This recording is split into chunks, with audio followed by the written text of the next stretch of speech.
Bugün Bakü'nün turistler tarafından az bilinen ama çok önemli bir köşesine geldik. Nobel Kardeşler Müzesi'ndeyiz. Nobel dendiğinde çoğumuzun aklına ilk olarak Nobel ödülleri gelir. Ama bugün konuşacağımız konu bu ödüllerden çok daha önce Bakü topraklarında yaşanmış bir sanayi ve kültür devrimi. Evet, Alfred Nobel ve kardeşleri yalnızca bilim ve barışla değil, aynı zamanda petrol, endüstri ve şehirleşmeyle de anılıyor. Ve bu hikayenin merkezi işte tam olarak burası, Bakü.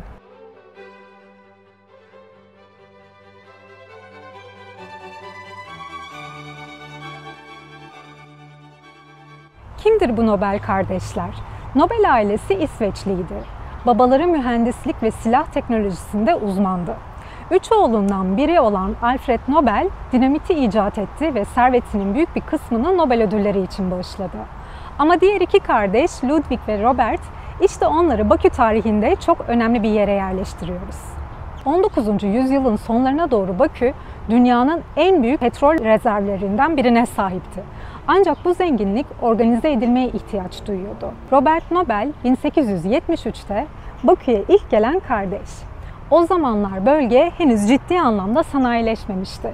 Robert kereste almak için geliyor ama sonra petrolün potansiyelini fark ediyor.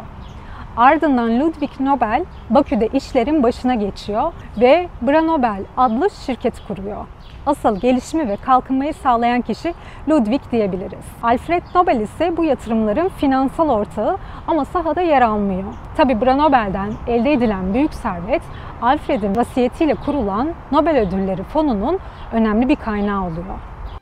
Ama bu noktada hikayeyi biraz daha derinleştirelim. Nobel ailesinin hikayesi aslında Bakü'ye gelmeden çok önce İsveç'te başlıyor. Ailenin babası Immanuel Nobel, 1801 doğumlu bir mühendis ve tutkulu bir mucitti. Silah teknolojileri, denizaltılar ve köprüler üzerine çalıştı. Hayatı boyunca hep yenilik peşindeydi. İşleri iflas edince ailesini de alıp Rusya'ya taşındı. Burada Çar'ın ordusu için mayın ve mühendislik projeleri yürüttü. Çocukları da bu yaratıcı, meraklı ve çalışkan ruhu ondan aldı. En küçük oğul Alfred Nobel dinamiti icat ederek dünya çapında ün kazandı. Ama iki ağabeyi Robert ve Ludwig Nobel tarihe Bakü'de yazıldı. 1879'da kurulan Branobel kısa sürede American Standard Oil'in en büyük rakibi haline geldi. O dönemde dünya petrolünün önemli bir bölümü Bakü'den çıkarılıyordu ve Branobel üretimden lojistiğe kadar her aşamada yenilikçi yöntemler kullanarak bu sektörde söz sahibi oldu. Ludwig Nobel boru hattı teknolojisini Bakü'ye taşıyarak maliyetleri 10 kat düşürdü. Böylece Bakü petrolü Avrupa'dan Asya'ya kadar geniş bir coğrafyaya ihraç edilir hale geldi.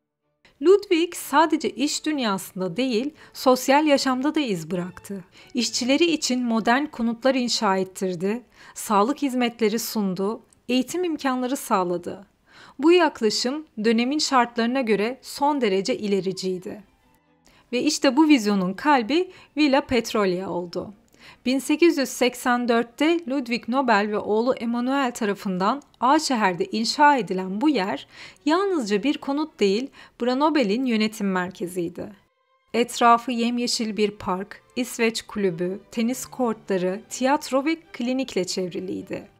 Yazın Bakü'nün yakıcı sıcağında çalışanlar içinse Volga'dan kışın getirtilen buzlarla ve basınçlı hava sistemiyle çalışan erken dönem klima diyebileceğimiz bir teknoloji bile kurulmuştu.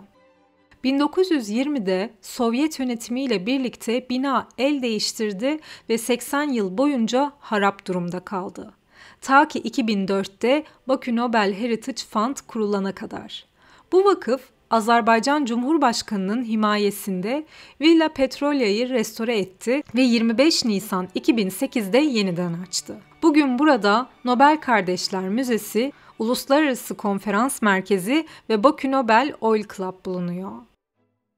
Şunu da özellikle eklemek istiyorum. Bu bilgileri hazırlarken yalnızca internetteki kısa kaynaklara bakmakla yetinmedim. Branobel sitesinde arşivlere özel izinle giriş yaptım. Bunun için önce siteye üye oluyorsunuz, ardından araştırma amacınızı belirten bir e-posta gönderiyorsunuz. Onay aldıktan sonra orijinal belgeler ve görsellerle çalışabilirsiniz. Yani şu anda dinlediğiniz bilgiler doğrudan resmi arşivlerden titizlikle derlenmiş veriler. Ve pratik bir bilgi daha paylaşayım. Nobel Kardeşler Müzeevi Aşeher'de yer alıyor demiştik. Salı ve Cuma günleri 11 ile 5 arasında açık ve giriş ücretsiz.